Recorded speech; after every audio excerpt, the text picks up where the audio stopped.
ओम तत्सत। श्री गणेशाय नमः। श्रीमद् भागवत महापुराण प्रथम स्कंद और प्रथम अध्याय। श्री सूत जी से सनकादिक ऋषियों का प्रश्न। मंगलाचरण। जिससे इस जगत की सृष्टि, स्थिति और प्रलय होते हैं, क्योंकि वह सभी सद्रूप पदार्थों में अनुगत है और असत पदार्थों से पृथक है।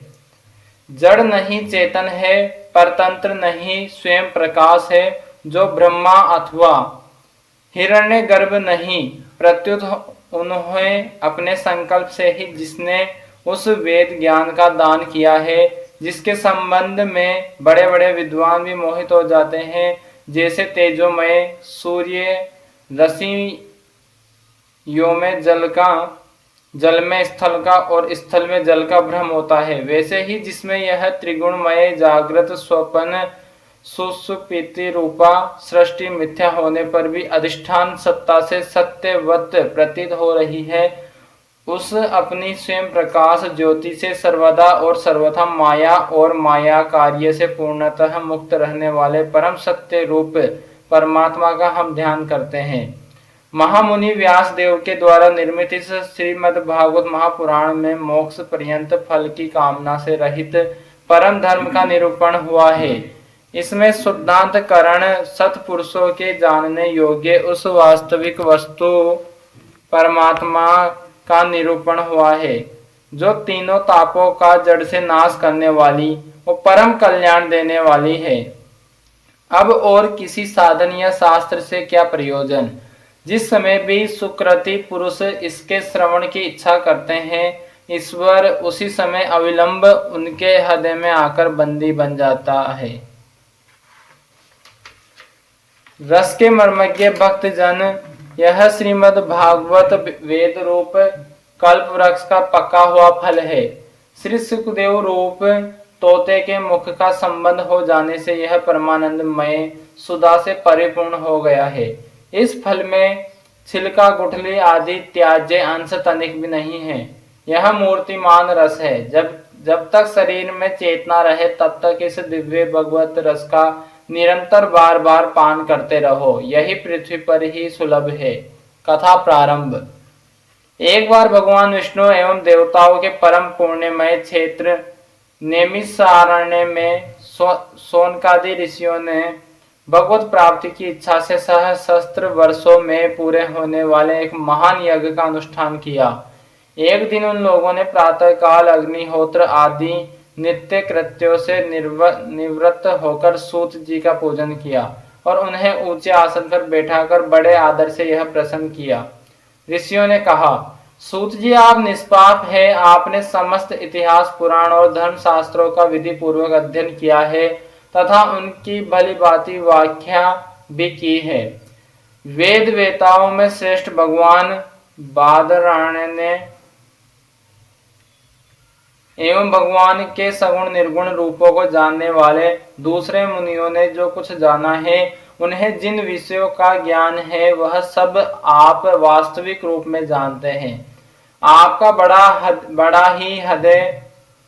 हृदय बड़ा ही सरल और शुद्ध है। इसी से आप उनकी कृपा और अनुग्रह के पात्र हुए हैं। गुरुजन अपने प्रेमी शिष्य को गुप्त से गुप्त बात भी बता दिया करते हैं। आयुष्मान, आप कृपा करके यह बतलाइए कि उन सब शास्त्रों, पुराणों और गुरुजनों के उपदेशों में कलयुगी जीवों के परम कल्याण का सहज साधन आपने क्या निश्चय किया है। आप संत समाज के भूषण हैं। इस कलयुग में प्राय लोगों की आयु कम हो गई है। साधन करने में लोगों की रुचि और प्रवृत्ति भी नहीं है। लोग आलसी हो गए हैं। उनका भाग्य तो मंद ने ही समझ भी थोड़ी है। इसके साथ ही वे नाना प्रकार के विघ्न बाधाओं से घिरे हुए भी रहते हैं। शास्त्र भी बहुत से हैं, परंतु उनमें एक निश्चित साधन का नहीं। अनेक प्रकार के कर्मों का वर्णन है, साथ ही वे इतने बड़े हैं कि उनका एक अंश सुनना भी कठिन है। आप परोपकारी है। अपनी बुद्धि से उनका सार निकालकर प्राणियों के परम कल्याण के लिए हम श्रद्धालुओं को सुनाइए, जिससे हमारे अंतःकरण की शुद्धि प्राप्त हो। प्यारे सूत जी, आपका कल्याण हो। आप तो जानते ही हैं कि यदुवंशियों के रक्षक भक्त वत्सल भगवान श्री कृष्ण वासुदेव की धर्म पत्नी देवकी के गर्भ से क्या करने की इच्छा से अवतीर्ण हुए थे। हम उसे सुनना चाहते हैं। आप कृपा करके हमारे लिए उसका वर्णन कीजिए, क्योंकि भगवान का अवतार जीवों के परम कल्याण और उनकी भगवत प्रेममयी समृद्धि के लिए ही होता है। यह जीव जन्म मृत्यु के घोर चक्र में पड़ा हुआ है। इस स्थिति में भी यदि वह कभी भगवान के मंगलमय नाम का उच्चारण कर ले तो उसी क्षण उससे मुक्त हो जाए, क्योंकि स्वयं भय भी भगवान से डरता रहता है। सूत जी, परम विरक्त और परम शांत मुनिजन भगवान के श्री चरणों की शरण में ही रहते हैं। अतएव उनके स्पर्श मात्र से संसार के जीव तुरंत पवित्र हो जाते हैं। इधर गंगा जी के जल का बहुत दिनों तक सेवन किया जाए तब कहीं पवित्रता प्राप्त होती है। ऐसे पुण्यात्मा भक्त जिनकी लीलाओं का गान करते रहते हैं, उन भगवान का कलिमलहारी पवित्र यश भला आत्म शुद्धि की इच्छा वाला ऐसा कौन मनुष्य होगा जो श्रवण न करे। वे लीला से ही अवतार धारण करते हैं। नारद आदि महात्माओं ने उनके उदार कर्मों का गान किया है। हम श्रद्धालुओं के प्रति आप उनका वर्णन कीजिए। बुद्धिमान सूत जी, सर्वसमर्थ प्रभु अपनी योग माया से स्वच्छंद लीला करते हैं। आप उन श्री हरि की मंगलमय अवतार कथाओं का वर्णन कीजिए। पुण्य कीर्ति भगवान की लीला सुनने से हम कभी भी तृप्त नहीं हो सकती, क्योंकि रसज्ञ श्रोताओं को पद पद पर भगवान की लीलाओं में नए नए रस का अनुभव होता है। भगवान श्री कृष्ण अपने को छिपाए हुए थे।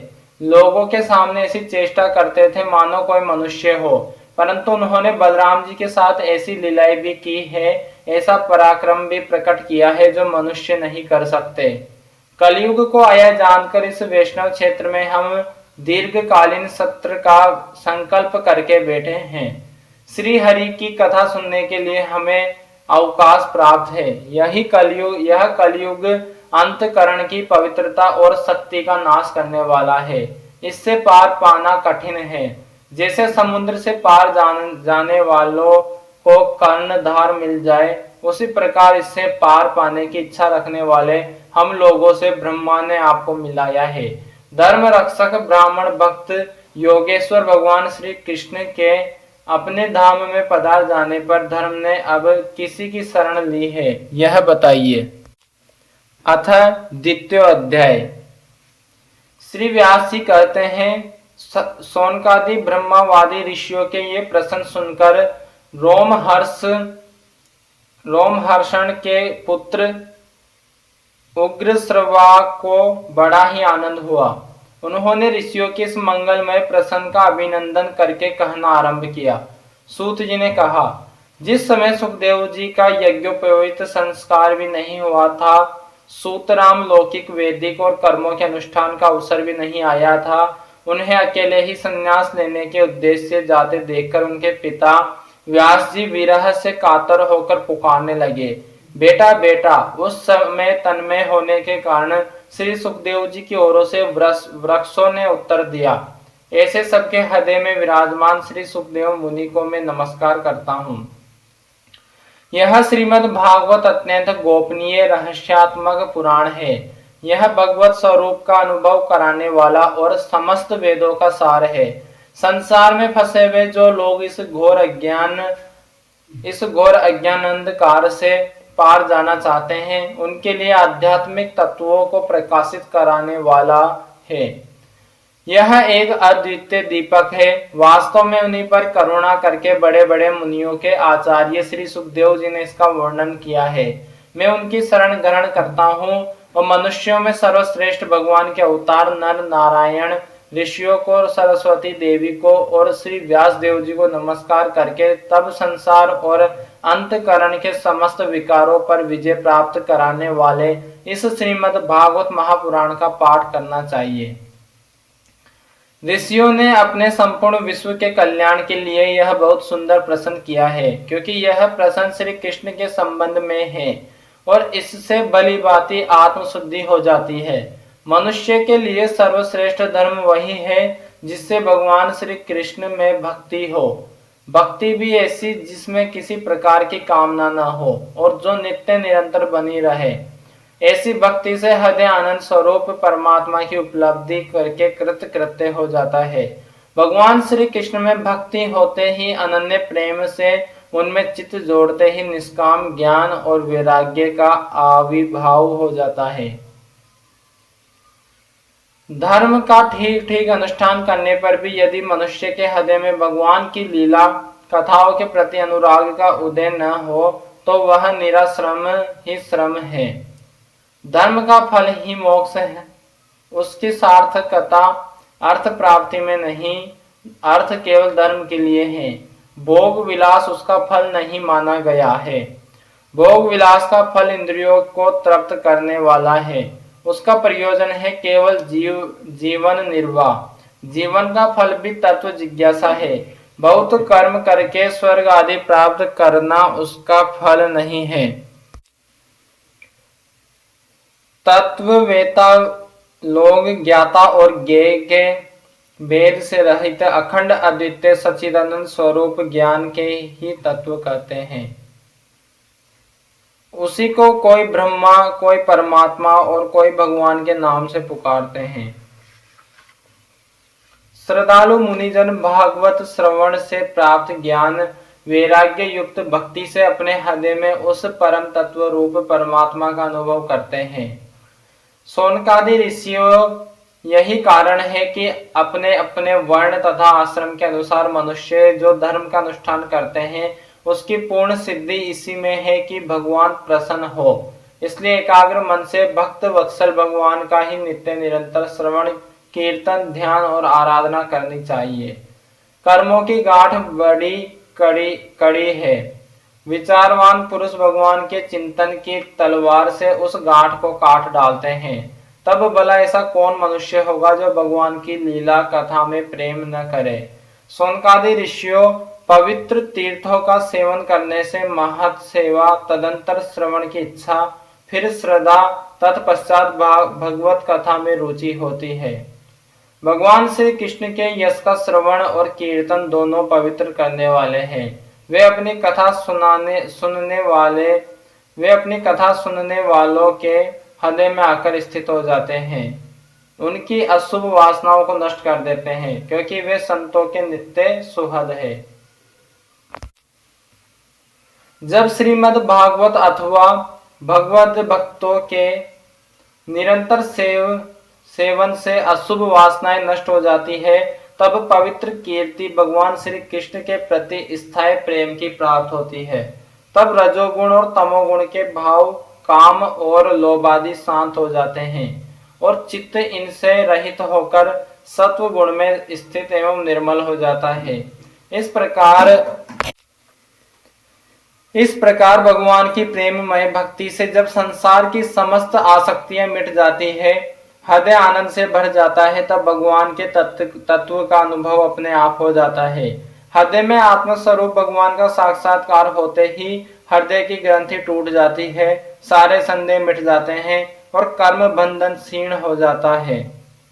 इसी से बुद्धिमान लोग नित्य निरंतर बड़े आनंद से भगवान श्री कृष्ण के प्रति प्रेम भक्ति करते हैं, जिससे आत्म प्रसादी की प्राप्ति होती है। प्रकृति के 3 गुण हैं, सत्व, रज और तम। इनको स्वीकार करके इस संसार की स्थिति, उत्पत्ति और प्रलय के लिए एक अद्वितीय परमात्मा ही विष्णु, ब्रह्मा और रुद्र ये 3 नाम ग्रहण करते हैं। फिर भी मनुष्य का परम कल्याण तो सत्व गुण स्वीकार करने वाले श्री हरि से ही होता है। जैसे पृथ्वी के विकार लकड़ी की अपेक्षा धुआं श्रेष्ठ है और उससे भी श्रेष्ठ है अग्नि, क्योंकि वेदोक्त यज्ञ यागादि के द्वारा अग्नि सदगति देने वाला है। वैसे ही तमोगुण से रजोगुण श्रेष्ठ है और रजोगुण से भी सत्वगुण श्रेष्ठ है, क्योंकि वह भगवान का दर्शन कराने वाला है।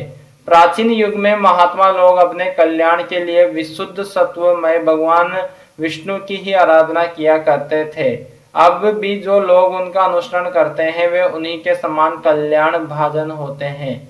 जो लोग इस संसार सागर से पार जाना चाहते हैं वे यद्यपि किसी की निंदा तो नहीं करते, न किसी में दोष ही देखते हैं, फिर भी घोर रूप वाले तमोगुणी रजोगुणी भैरववादी भूतपतियों की उपासना न करके सत्वगुणी विष्णु भगवान और उनके अंश कला स्वरूपों का ही भजन करते हैं।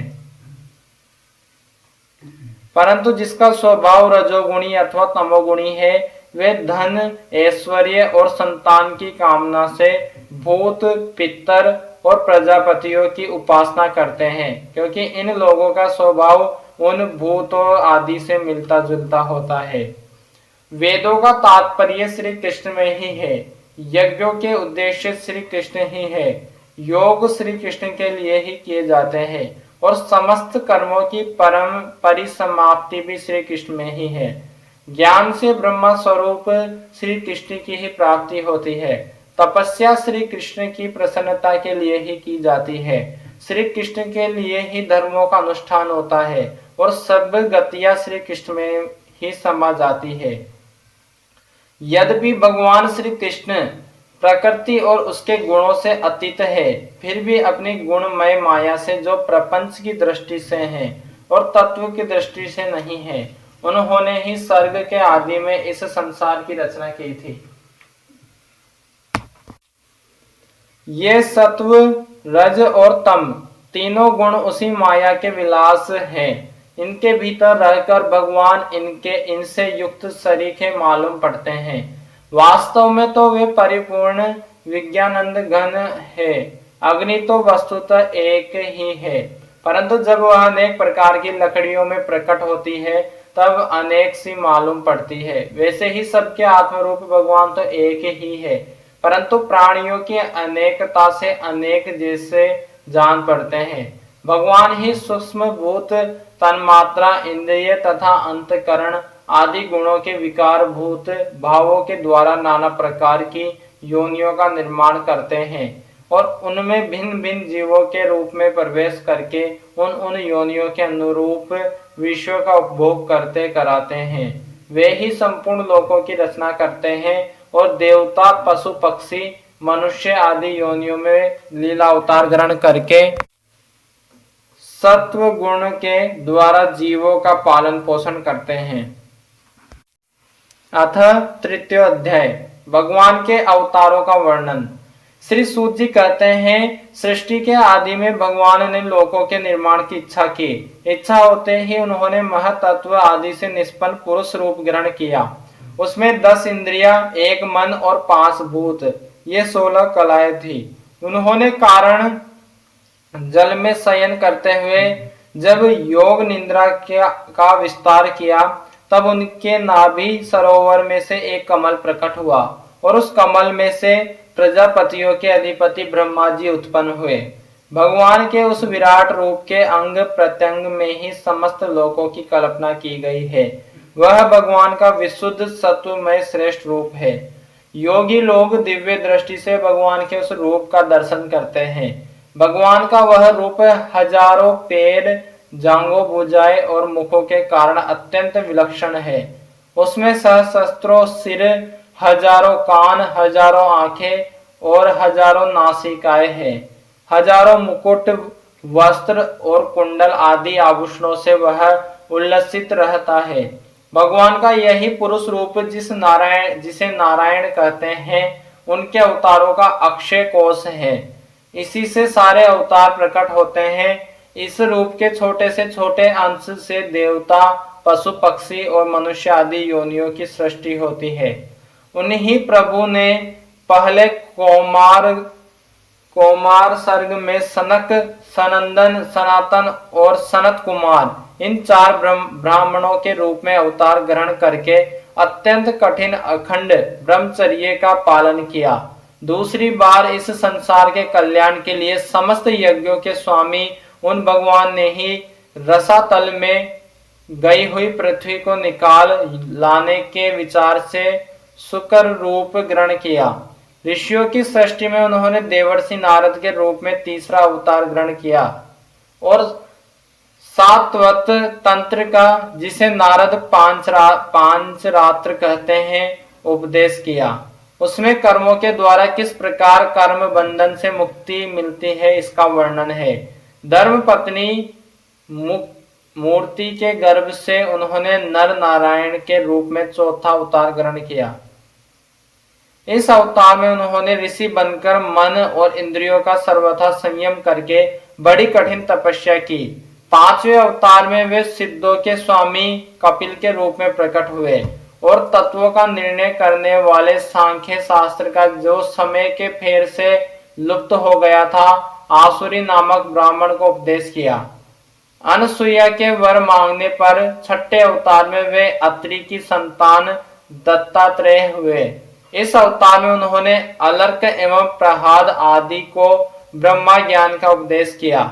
सातवीं बार रुचि प्रजापति की आकुति नामक पत्नी से यज्ञ के रूप में उन्होंने अवतार ग्रहण किया और अपने पुत्र याम आदि देवताओं के साथ स्वयंभुव मनवंतर की रक्षा की। राजा नाभि की पत्नी मेरु देवी के गर्भ से ऋषभ देव के रूप में भगवान ने आठवां अवतार ग्रहण किया। इस रूप में उन्होंने परमहंसों का वह मार्ग, जो सभी आश्रमियों के लिए वंदनीय है, दिखाया। ऋषियों की प्रार्थना से 9वीं बार वे राजा पृथु के रूप में अवतीर्ण हुए। शौनकादि ऋषियों, इस अवतार में उन्होंने पृथ्वी से समस्त औषधियों का दोहन किया था। इससे यह अवतार सबके लिए बड़ा ही कल्याणकारी हुआ। चाक्षुष मनवंतर के अंत में जब सारी त्रिलोकी समुद्र में डूब रही थी, तब उन्होंने मत्स्य के रूप में 10वां अवतार ग्रहण किया और पृथ्वी रूपी नौका पर बैठाकर अगले मनवंतर के अधिपति वेवस्वत मनु की रक्षा की। जिस समय देवता और दैत्य समुद्र मंथन कर रहे थे, उस समय 11वां अवतार धारण करके कच्छप रूप से भगवान ने मंदराचल को अपनी पीठ पर धारण किया। 12वीं बार धन्वंतरी के रूप में अमृत लेकर समुद्र से प्रकट हुए और 13वीं बार मोहिनी रूप धारण करके दैत्यों को मोहित करते हुए देवताओं को अमृत पिलाया। 14वें अवतार में उन्होंने नरसिंह रूप धारण किया और अत्यंत बलवान दैत्यराज हिरण्यकशिपु की छाती अपने नखों से अनायास इस प्रकार फाड़ डाली, जैसे चटाई बनाने वाला सिंह को चीर डालता है। बोले नरसिंह भगवान की जय। 15वीं बार वामन का रूप धारण करके भगवान दैत्यराज बलि के यज्ञ में गए। वे चाहते तो थे त्रिलोकी के राज्य, परंतु मांगी उन्होंने केवल 3 पग पृथ्वी। 16वें परशुराम अवतार में जब उन्होंने देखा कि राजा लोग ब्राह्मणों के द्रोही हो गए हैं, तब क्रोधित होकर उन्होंने पृथ्वी को 21 बार क्षत्रियों से शून्य कर दिया। बोलिए परशुराम भगवान की जय। इसके बाद 17वें अवतार में सत्यवती के गर्भ से पाराशर जी के द्वारा वे व्यास के रूप में अवतीर्ण हुए। उस समय लोगों की समझ और धारणा शक्ति कम देखकर अपने वेद रूप वृक्ष की कई शाखाएं बना दी। 18वीं बार देवताओं का कार्य संपन्न करने की इच्छा से उन्होंने राजा के रूप में रामा अवतार ग्रहण किया और सेतु बंधन, रावण वध आदि वीरतापूर्ण बहुत सी लीलाएं की। सियावर रामचंद्र भगवान की जय। 19वें और 20वें अवतार में उन्होंने यदुवंशों में बलराम और श्री कृष्ण के नाम से प्रकट होकर पृथ्वी का भार उतारा। कृष्ण भगवान की जय। उसके बाद कलयुग आ जाने पर मगध देश बिहार में देवताओं के द्वेषी दैत्यों को मोहित करने के लिए अजन के पुत्र रूप में आपका बुद्ध अवतार होगा। इसके भी बहुत पीछे जब कलयुग का अंत समीप होगा और राजा लोग प्राय लुटेरे हो जाएंगे, तब जगत के रक्षक भगवान विष्णु यश नामक ब्राह्मण के घर कल की रूप में अवतरण होंगे। बोले कल की भगवान की जय। शौनकादि ऋषियों, जैसे अगाध सरोवर से हजारों छोटे छोटे नाले निकलते हैं, वैसे ही सत्व निधि भगवान श्री हरि के असंख्य अवतार हुआ करते हैं। ऋषि मनु, देवता प्रजापति, मनुपुत्र और जितने भी महान शक्तिशाली है, वे सब के सब भगवान के ही अंश है। ये सब अवतार तो भगवान के अंशावतार अथवा कलावतार है, परंतु भगवान श्री कृष्ण तो स्वयं भगवान अवतारी ही है।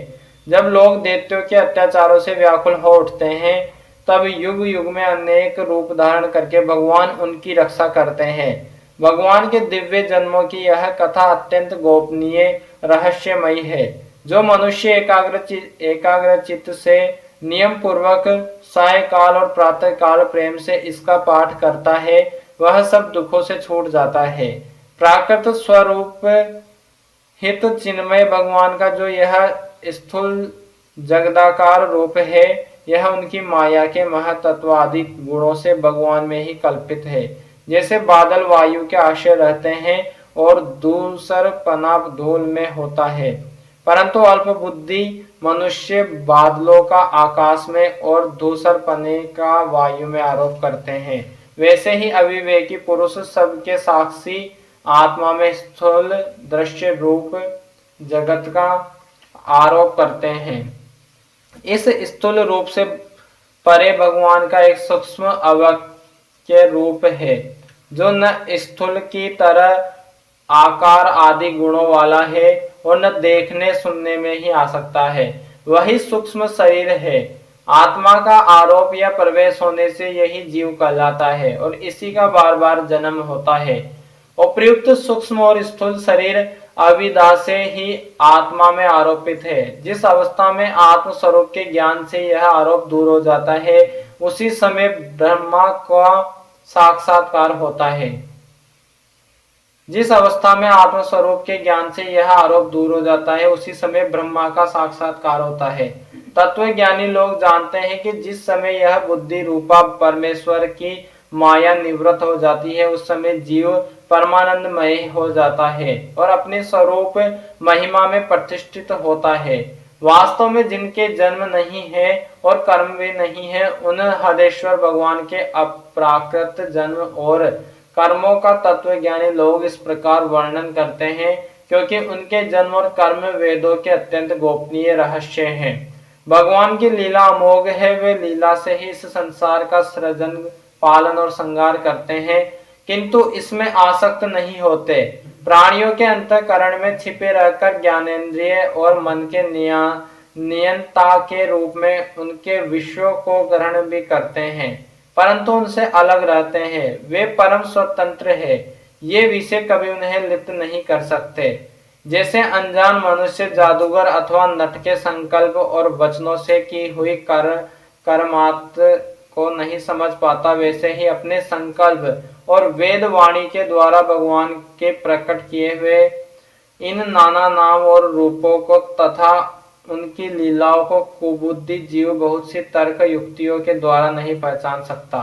चक्रपाणी भगवान की शक्ति और पराक्रम अनंत है। उनकी कोई था नहीं पा सकता। वे सारे जगत के निर्माता होने पर भी उससे सर्वथा परे हैं। उनके स्वरूप को अथवा उनकी लीला के रहस्य को वही जान सकता है जो नित्य निरंतर निष्कपट भाव से उनके चरण कमलों की दिव्य गंध का सेवन करता है, सेवा भाव से उनके चरणों का चिंतन करता रहता है। सौनकादि ऋषियों, आप लोग बड़े ही सौभाग्यशाली तथा धन्य हैं, जो इस जीवन में और विघ्न बाधाओं से भी भरे इस संसार में समस्त लोकों के स्वामी भगवान श्री कृष्ण से वह सर्वात्मक आत्मभाव, वह अनिर्वचनीय अनन्य प्रेम करते हैं, जिससे फिर इस जन्म मरण रूप संसार के भयंकर चक्र में नहीं पड़ना होता। भगवान वेदव्यास ने यह वेदों के समान भगवत चरित्र से परिपूर्ण भागवत नामक पुराण बनाया है। उन्होंने इस श्लाघनीय, कल्याणकारी और महान पुराण को लोगों के परम कल्याण के लिए अपने आत्मज्ञानी शिरोमणि पुत्र को ग्रहण कराया। इसमें सारे वेद और इतिहासों का सार संग्रह किया गया है। सुखदेव जी ने राजा परीक्षित को यह सुनाया। उस समय वे परम ऋषियों से घिरे हुए आमरण अनशन का व्रत लेकर गंगा तट पर बैठे हुए थे। भगवान श्री कृष्ण जब धर्म, ज्ञान आदि के साथ अपने परम धाम को पधार गए, तब इस कलयुग में जो लोग अज्ञान रूपी अंधकार से अंधे हो रहे हैं, उनके लिए यह पुराण रूपी सूर्य इस समय प्रकट हुआ है। सौनकादि ऋषियों जब महातेजस्वी श्री सुखदेव जी महाराज वहां इस पुराण की कथा कह रहे थे, तब मैं भी वहां बैठा था। वहीं मैंने उनकी कृपापूर्ण अनुमति से इसका अध्ययन किया। मेरा जैसा अध्ययन है, मेरी बुद्धि ने जितना जिस प्रकार इसको ग्रहण किया, उसके अनुसार इसे मैं आप लोगों को सुनाऊंगा। श्रीमद् भागवत महापुराण की जय। श्री सनकादि मुनि की जय। श्री सौनक जी महाराज की जय। श्री सुखदेव जी महाराज की जय। नर नारायण भगवान की जय। सभी विरक्त साधु संतों की जय। सभी श्रोताओं की जय। सद्गुरुदेव भगवान की जय। अपने माता पिता की जय। गौ माता की जय। हनुमान जी महाराज की जय। जय जय श्री राधे श्याम। सबको मिले श्री वृंदावन धाम।